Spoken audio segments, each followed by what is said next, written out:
Hey guys, Mark Hatmaker here. Looks like I'm getting ready to take off on a trip here. Coming a little closer here for just a moment. What we're talking about is about emergency exiting a vehicle. All right, we want to make sure we get some specific ways to do this. This will work no matter whether you're in the driver's side, the back seat, rear seat. I recommend you, if you take a look at our No Second Chance homework, that we'll give you specific drills, what order to run everything in. All I'm wanting to do here, and also in this No Second Chance homework book of drills, we give you step-by-step ABCD, how we're wanting you to run everything out. But here I just want to give you a really quick rundown of how we're going to work this. We're going to go from the driver's side, because actually it's the hardest one to get out of because we've got the steering wheel in our way. So if we assume we're starting from a base position right here, stay close for just a few moments. I got my seat pulled back a little bit. Whenever you're driving any vehicle, whether it's just for fun, pleasure, to get a tactical situation coming up, you're going to want to be a little bit closer on the wheel than usual. I got the seat pulled back a little bit. The reason you want to be closer is so you can have that left foot in dead pedal position. In case we're not on the same page with that, that means the left foot, the non-action foot, the action foot being the accelerator and the brake. Left foot is dead pedal, so you can push hard against the seat. Now, I would usually have the seat just a little bit closer, so I don't have to reach so far with my thigh. And that dead pedal position allows me to push hard and tight against the floor, which will wedge my hips and butt back against the seat, and that way I can keep soft hands on the wheel. There's a tendency if this foot is just wagging around and not having a dead pedal wedge position in place here, your hands will get on the wheel and you start tugging and pulling the steering wheel. There's a tendency, particularly if you kind of get froze up, let's say bad stuff getting ready to happen, you're getting ready to go into an accident situation, or we're talking about the car jack, or you're having to get out of the way. There's a tendency to really grip hard on the steering wheel and make this do all the work, as opposed to staying soft hands so you're remaining in control of the vehicle. And again, this is not a driving lesson, but we're just talking about the dead pedal is going to be really, really important here in just a few minutes. Also, whenever we're talking about getting in and out of the vehicle, we don't want to use this as a handle to get out. Just as there's a tendency, if the vehicle's still at a slow roll, or let's say a jam's getting ready to hit, or you got a crash coming up, whether it's accidental, intentional, someone's jamming you, or you're feeling the jam and you're having to escape, your hands are always going to stay in a bootlegger's grip on that wheel, which means no thumbs. All right, so think about it as grappling, thumbless, no thumb grips. When that thumb is in there, if the front wheels catch something that jams and spins hard and fast, we can pop those thumbs. So we're always driving with our hands like this. You'll find it a really nice, easy way to make this a nice natural motion for you if you're not already doing it. Again, when you take a look at the No Second Chance book of drills, we give you scenarios and drills to make sure you make this habit its first and second nature, instead of just something you absorb one time and it take off and never do it again. So we're going to go from dead pedal position, bootleg grip on the wheel. We're going to talk about how to exit the vehicle as quickly and as efficiently as possible. And to do this, we want to make sure we're going hands-free. We're not going to reach over. We don't want to be grabbing, tugging on the steering wheel, because we still might be at a slow rate of speed or even a fast rate of speed. We're having to ditch this thing. Yes, we have these handles in play here. I'm not against using all of these. I'm trying to make sure we're leaving you hands-free. In a few minutes, we're going to talk about, well, I'll go ahead and tell you now why. We're wanting to get out in case we have to move directly into a tactical situation. We're having to exit the vehicle right into confrontation, because we figure out we've got perhaps a predator in the vehicle, we've got to get out immediately, or we're boxed in. The only thing to do from inside this vehicle is I got to get out and move directly into hands-on. I don't want my hands tied up with something, or I've got to move from the vehicle directly into making sure I'm clearing the vehicle with my weapon at the ready.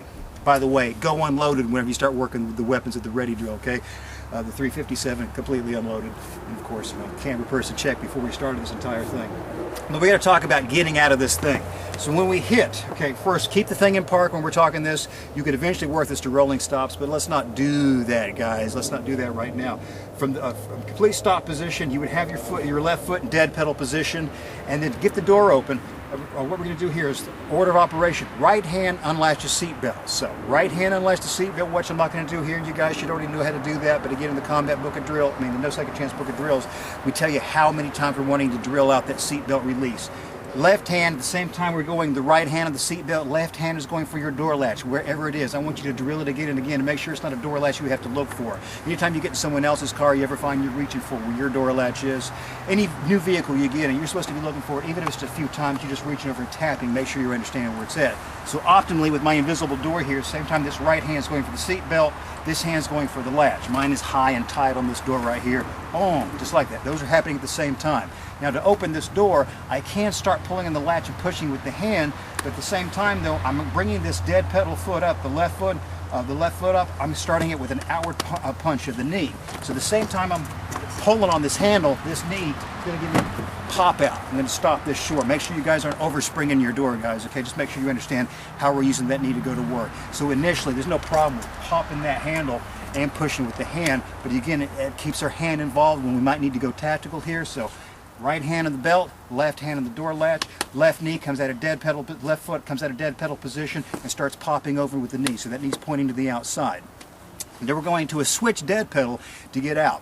What we mean by that is instead of me start levering myself out and getting this slow, painful move out towards you guys where I had to actually get some hands into play on this, I want to be able to get out of the vehicle, move directly into a flight situation, which means a sprint away from the door. We're always moving towards the back of the vehicle, so we don't have to move around this obstacle. So we're either moving a dead sprint position, we're moving at the tactical position, we're moving at a weapon to the ready position. If you've got some buddies to help you out with giving you a few shots, hold up a focus pad at the very least to fire into, that's good to go. But here we're just talking about this exiting position. So right hand was on the belt, left hand was on the door. I start a slight nudge here, the left knee continues this on. Now, the right foot now will come out of the action foot. The control foot comes away from those pedals and the brakes. It moves to the inside of the door frame. We see this right here kind of come in close. We can read that just fine. So this wedge is here, toes pointing towards the outside. This becomes a new dead pedal wedge for me. I drive hard and tight with this foot, which at this point I want to drive from the right foot, and I'm pushing the left point of the shoulder against the seat. Now it's not going to read right here because I'm basically trying to get my hips weightless here. The reason we're trying to get the hips out of this, we're trying to turn and then pop out of the seat like there's a tendency to do. We forget this seat has cushions in it. It's built for comfort, but it's also, we know that, you know, for physics, it's like opposite reaction. Us trying to pop up at the same time, this seat is giving us some comfort give the entire way. So it's basically like you know, pulling a punch without you even meaning to. So your entire body weight here at my 195 right now, me trying to pop at this, some of that strength is mitigated because I'm using these springs. So this wedge, foot pointing to the outside. The toes are already pointing the direction I want to go. I push here, it drives this shoulder into the seat. Now I'm exaggerating to this point, but at this point we can see I'm weightless under the hip. You're not going to have to pop all the way up like this, but you get the idea of how this wedge will be in play. My hands can come up to boxer position, ready position, and this leg just swings straight under, takes this step out so I can move away.